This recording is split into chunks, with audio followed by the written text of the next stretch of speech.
Hey Groovy listeners, welcome to the smooth sounds of 108.9 DT and Zach's Saturday Chats. Take a load off, because for the next little while, I'm going to be your laid-back guide to all the things Saturday and all the things chat. I'm your host DT, and I'll be your co-pilot on this mellow ride. Just a heads up, our buddy Zach will be kicking back for a couple of episodes, but rest assured, the good vibes still continue. So whether you're sipping coffee or down in a 40, get ready to vibe with us. Let's roll. All right. So, hey guys, it's DT, and I'm here with my good friend Shain. Hey everybody. So the first question I want to ask you, Shain, is can you share a bit about your background and what led you to openly express your identity as a Black trans man in Texas? Okay, yeah. Being, like I said before, I grew up in Texas, born and raised here, and mostly all the people that I had around me in my circle was mostly my family. Like, my family were my friends and everything. From a very young age, I knew I was different. I was very outspoken. I caught on to things early on, and when I figured out my dad was, gay, I was like, oh, what is that about? And, I noticed how I would act just like him because I looked just like him when I came out the womb. My mom was always shaking her head at me she's like, you're going to turn out just like your dad. You're going to turn out just like your dad. And I didn't know what she meant by that. Now, fast forward now, trans. Now, I did not transition down here. I moved to Philadelphia in 2011 and went up there for school and everything, and a now ex-girlfriend. And slowly but surely, I started coming into different communities of acceptance up there that I didn't really have down here, unfortunately, because this is a small town, it's Hooks. And that's when I began. Okay. And see, like for myself, I know, whenever I grew up, my family kind of already knew. I mean, I'm a really feminine guy, and so I used to have a little twist when I walked. Like, I thought I was Beyonce when I was a kid. That's how right? Yeah. Yeah. And so I wanted everyone to know, like, hey, I'm here. I'm here. I'm queer. And that's the cool thing about queer kids. When we grow up, we know, and they know they're queer. Like, we're unapologetic about exactly. it. We love who we are, and we're not gonna be thrown back into the closet, especially black queer. We're not about to be thrown into the closet. Yes, that's we're out here. Yeah. Uh-huh. And because I wanted to say, when I came out to my mom and things like that, it was just kind of like I was like, okay, well, I'm just letting you know. And so I wish it's very obvious sometimes. Right. And and I want to say I do appreciate that from my family. I will say I appreciate them for being really accepting of me, because I know a lot of kids now, even I mean, it's more accepting now. We're miles ahead of what we used to be. Honestly, not even 10 years ago. So far, light years ahead. Light years ahead of what happened, what was happening back then. And I'm so appreciative of that, and I really want every kid, queer, under the rainbow, any individual, I want them to feel that acceptance. And I know oftentimes, as much as I love being, as much as I love being Black, I love being Black. A lot of times, in our communities, we really don't get a lot of acceptance, No, we don't. We do not. And so, but there was also another thing that I also experienced. But before I get into that, I want to ask you the second question. And what are some unique challenges you face as a queer individual in Texas, and how did you navigate those challenges? Oh goodness. It was just trying to stand on my own feet. When I graduated from Hooks High, I was at the podium and I told all my classmates, I hope you guys don't forget about me, even if I forget about you. And I left. Mm-hmm. That was it. So it was so hard to stand on my own feet. I had to find out who I was, because I grew up also, being queer, but I also grew up on, with they never told me. I either had ADD or ADHD really bad growing up. So having that as well, like learning disability, really put me at odds with a lot of things. So I felt like I probably was not going to make it to college. I'm like, fam, they were putting me in special ed classes. So they were just like trying to, go ahead, you graduate. So I did not know. So when I started like really, really like becoming more accepting to a lot of people was when I got to Texarkana Community College. Shout out, I didn't graduate there. I transferred. That's before I transferred to Philadelphia. So I started doing photography more and more, and I made a lot of friends like that I still keep in contact with so much, and I'm so grateful that I met them because they opened my mind to a lot of worlds, like in different things. Even though we're all in this small town together, our minds were like, in sync with a lot of things. We just wanted to see the world at a better place. And being like a queer, like black photo editor on their newspaper, like I was a photo editor on the Texarkana College newspaper. Oh, awesome. Like it felt like I found my place that I never found in high school. No, and like that's the thing. Like I'm actually really happy to hear that. Like I'm happy to hear like your experiences, because I know for myself, like I didn't. I've always, like I said before, I've always been feminine, right?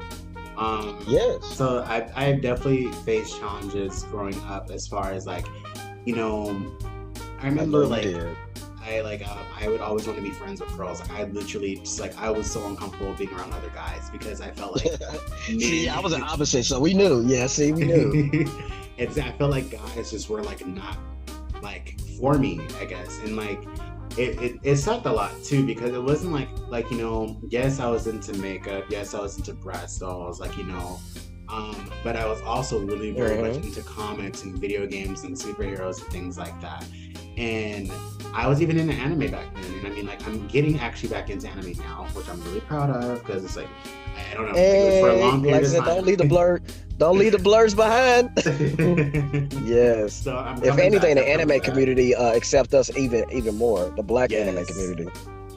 And I was gonna say, like, even like my co-host, he's not gonna be here with us today, obviously. But I was gonna say, like, he is a gigantic blurred. Like I was like and for those that don't know, blurred is like black nerd instead of abbreviation. But I was gonna say that he's really into Dragon Ball Z. He's really like into like all these other like Demon Slayer. He's obsessed with Demon Slayer.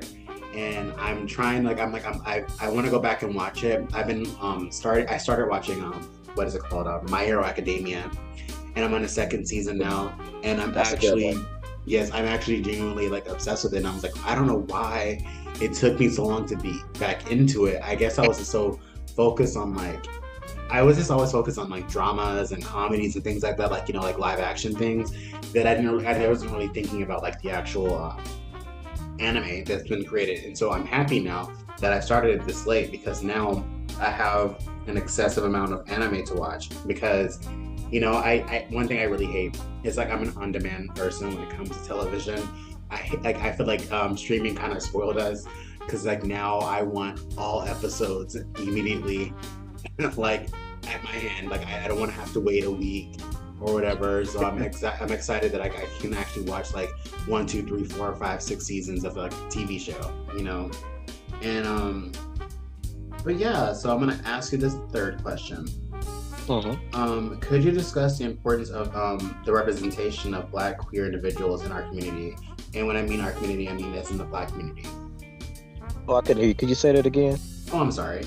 I said, could you discuss the importance of representation for being for Black queer individuals in the Black community?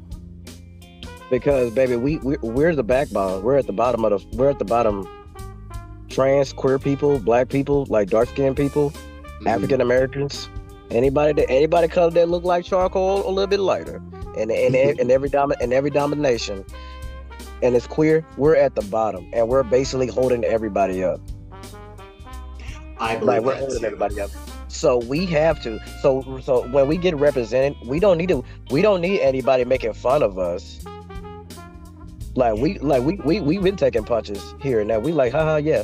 But the color of our skin Like it just always puts us. It always drops us down, and we need to excel that. They can say yes, queen, yes, king, yes, we support y'all. Black Lives Matter. Saying it is one thing. Doing something about it is another.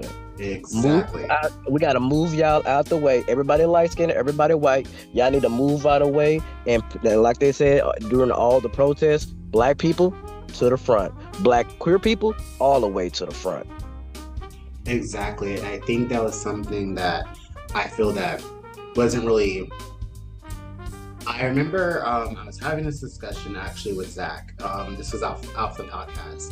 And I was telling him, like, you know, people, you know, like in our community, because if you go to the Shade Room comments, I know you've seen it.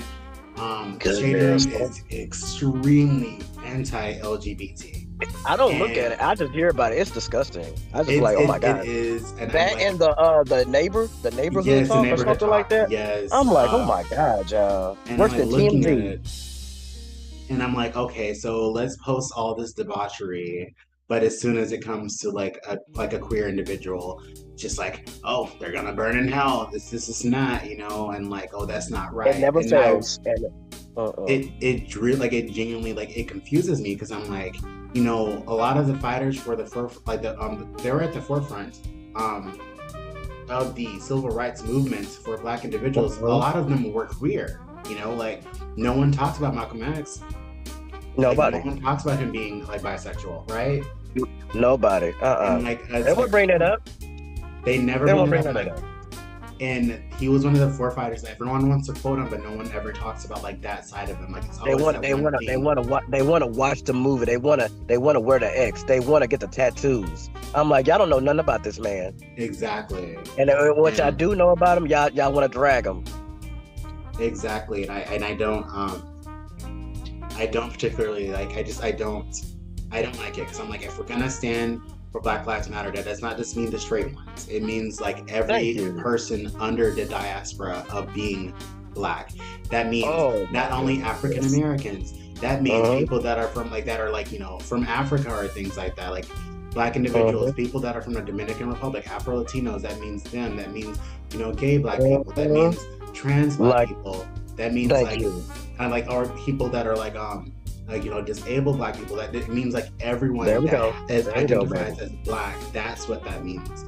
And I feel that as a community, the reason that we don't get along, or we're not I don't want to say like I'm saying it backwards. I feel that the reason that we have these issues in the community and the issues that we're having also outside of the community is because we are not bonded together. I do not like being like, it's them versus us, and it's our own community. I hate that. Yeah, I hate that. They took away a lot of Black people's identity back in the day and made us go to their own religion, and probably took who we really are away from us as well. Like the whole you know, breaking them in back in the day, the slaveries. And I hear all the men always talking about this and this and that. I'm like, what do y'all think they were doing to the women and the children? Exactly. What do you think they were doing to the women and children? Like, I even talk about this because I remember it was like a Facebook argument. It was so random. My sisters were like got into it with a guy on social media. I think this guy was like older. Like he was like old, like he was older than me. At this time I think I was like 19 or 20.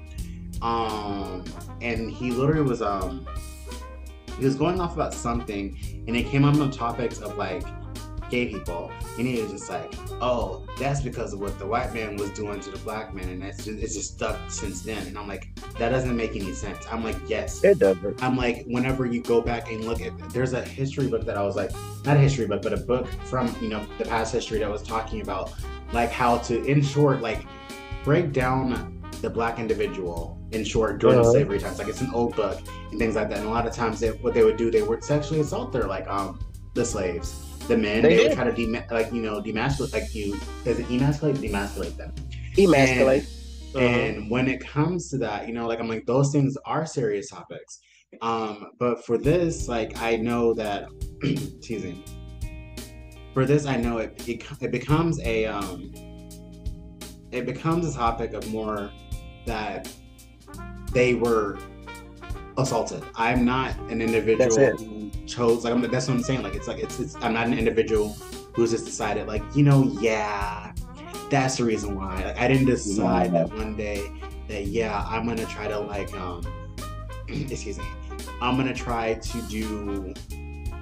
gonna try being gay. I feel like if it meant that I lived an easier life, if it was simply a choice, I would change it, right? But at the same time, talk about it. Right. And like, if it was that simple, it's just, and I hated it. I genuinely. And they don't understand that. Like, why would I grow up to be hated? Why would I grow up and choose to be hated? If people can choose, baby, if people already knew what was going to happen in this world, baby, everybody be white. I shit you not. We would all be white, the same color. Exactly. We'd all be the white, same male, color. white and male. Exactly. We wouldn't have anybody. We wouldn't change because we see the hate. We see it. It's still here. It's never going to go away. And I just came back to, like I said, I just came back to Hooks and got reminded why I left Hooks, Texas. I was like, baby, it is so backwards down here. I know, like, I haven't, like, like, so far I haven't really at least here recently, besides the other day, I was gonna say, like, I normally have been, like, fine, but I remember there was, like, one comment made in public about me, and at first normally everyone was like, just turn the other cheek and things like that, and I'm just like, I am not doing that. I'm like, I'm tired of that. I'm like, I can't. I'm like, I'm tired of being disrespected. I'm tired of being Baby, that's what I started doing more. I started whooping ass. I'm like, I'm not. When 2020 happened, baby, I was like, you know what? Say less. Exactly. And so let's see, what's the next question I can ask you? Because guess what? You're still full of testosterone. Baby, they don't know that. and no, I say that all the time, and people think, I'm like, I used to fight in high school. Like, I'm like, I did not let anyone like try to fuck me in high school. Baby, that may be a femboy that you got there, but last time I heard, they still got testosterone in their body, and they can probably throw you through a window. Don't play with them. Exactly. These people, they keep thinking that queer people and trans people don't go to jail. Sincerely, and we do, baby. The next question I want to ask you is, what advice would you give to other Black queer individuals who might be struggling to find their voice in their identity in times like this in the South? Oh, don't give up, baby. Find online. If you got to go to Discourse, there's too much stuff. Thank God for the internet. I know it can be this and that, but the internet, especially TikTok, I love TikTok because I'm just discovering things from all over the world. Like the internet has the power to bring us together so we can have these discussions and talk and look for, like, groups that we can be like accepted in or going through the same issues. We may find people like I said, I did not know there was more going to be there's any more probably like trans people down here, and I heard about some friends of mine that are transitioned that are still in Texarkana. I'm like, oh my God, really? So I was shocked. So I'm like, and I also got congratulated for that because they felt they were inspired by me. And I'm like, well, I thank you guys that, because like I said, if someone would have told me that I would be here talking to you, DT, about stuff that I went through and transitioning and helping other people like me, I was like, really? Like, because I'm just a goofy kid who was this class clown, didn't know whether they were going to make it out of Hooks or not. Like, I would not believe anybody. No, I thoroughly believe that for myself. Like, even for myself too. I think like, I go to Beyonce's concert on the 21st. I'm really excited. Listen, everybody on mute. Exactly. And you better be mute too. I am. I've been practicing. All right. And so I'm so excited to go there because I'm like, granted, yes, I'm going by myself, but I'm sure I'm gonna make friends when I'm there. I'm so excited, like, to be around, queer Blackness, because like I've never, we don't, in the South, we don't have ballroom, at least not here in Texas. Oh God, no, we don't. If it was in Houston, there's probably I know there's like ballroom in Houston. Yeah, it's hard to find them. Like, it's hard to find them sometimes because people want to be safe, so they don't give out the information because people want to be safe. They don't give out a lot of information on ballrooms. Yeah. And I was going to even also say another thing too, because we have 5 minutes, but I'm going to try to rush this next part over. I was going to say the one thing that I've noticed inside of, it's not even just like, we talk about the Black community, but also just in the LGBT, the things I've experienced and that as well, because it feels like you're catty cornered, you know, because yes, like you experience like the homophobia / transphobia, or just in general, just queerphobia in the Black community, but experiencing the racism inside of the LGBT is also something. It's not gonna go nowhere. I'm so tired of white men. I'm so tired of white men trying to put on a black scent. I'm like, first of all, that's racist. I hate when anybody talk about a black scent. I'm like, what do you mean by black scent? Why are you talking about that? And I just be looking at a lot of comedians. I love Trixie Mattel and I love Katia and so much. But the other ones that have this like, oh no, you didn't, girl. I'm like, go somewhere with that. That's not how black women talk. I say the same thing. They love trashing black people, but they love everybody who loves pretending to be black. I had never seen so many black men or white men and black men and other people wanting to be a black woman. I see so many people with wigs on Facebook and it's TikToks. And it's just like, oh, so but y'all won't give them their things, give us our flowers. Exactly. Y'all still want to be racist towards us. And like I say, it doesn't go away. Like I said, as long as you're dark, as long as you're black, baby, they're gonna treat you like you're black. And I always say, like, my favorite saying is like, you know, everybody wants to be black until it's time to be black. You know, that's what Paul Mooney said. Rest in peace to Paul Mooney. He said that. Yeah, y'all all want to be this until it's time to be this. And then what they at? They want to run. They want to run. Eminem's still hanging around. Thank God. Eminem's still hanging around.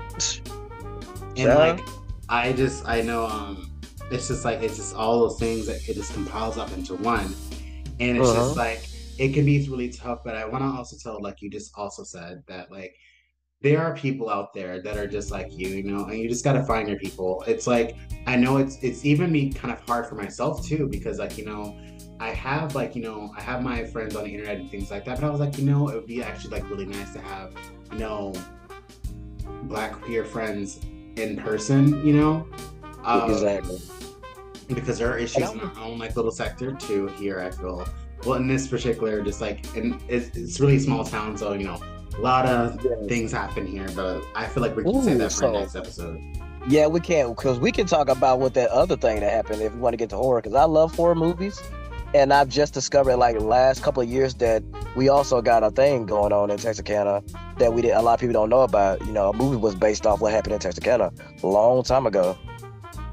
It's called The Town That Dreaded Sundown. Yes, I was actually going to do an episode on that, and so I'd love to have you back for that. You sure will. Like I said, I love horror. I love horror movies. I do too. I actually really do too. Yes, we can discuss that all day if you want to. Yes. So the question I want to ask you is, what's the latest show you've been currently, you know, absolutely obsessed with? And I just want to know the shows. It's surprising when I tell you. Oh my God. Riverdale season 7. That's it. You know, it's so crazy because like I hear so many mixed things about it, because I hear people who absolutely love it and I hear people who absolutely hate it. I haven't watched the other season. It's just that. Yeah. So I love that season. It's a standalone. It can be a standalone season. That's how good it is. But I love that season. It's sad to see it go. I mean, it took all this time for, you know, everybody to really get back into it, but it was a really good season. That was a really good season. It was a heartbreak. It pulled at your heartstrings because they talked about stuff like poly relationships. I'm like, oh my God, this is what y'all missing. Please keep talking about stuff like this. And see, that's the one thing that I was thinking too. Like, I think that there's just so much. I was like, oh yes, that's another thing I want to talk about. Is poly. I know. Don't worry. Yeah, write it down. Oh, please write it down. Write it down. I'm putting that in my notes as we speak. Yes. But I want to say thank you for coming on. And, thank you for having me. Of course. And it's like, it's really great hearing from you. And I definitely can't wait to have you back on here. Okay? Oh, absolutely, DT. Thank you for having me. Thank you, for real. Of course. I enjoyed this today. It's hot. I'm about to get back. I want to give Shain a special shout out for not only sharing his experience, but talking about like just different topics within the main topic that I think that are very vital, not only to just the queer community, but the Black community and the intersectionality of both. And I want you guys to know that You can always send messages to us. I listen to them and I want to make sure that I amplify them, especially if it's topics that you feel aren't being discussed. I want to be the person that discusses them. I want to be, the voice that can amplify it. I want everyone to be heard. Hey, DT. Shain here. Love what you're doing. I love anybody that's locally, where I'm from, or close to where I've been at, and they're doing podcasts now. And I think there's a lot of people nowadays just doing podcasts, but I like to see more queer Black people do podcasts from the South. And that's what I was hoping that we can talk about, is like growing up queer in a conservative area, but also growing up queer in Texas in a small town. Thanks for tuning in on this episode of 108.9 DT and Zach Saturday Chats. Remember, your stories matter and your voices make a difference. Keep sharing, keep caring, and keep those conversations going. Until next time, stay groovy.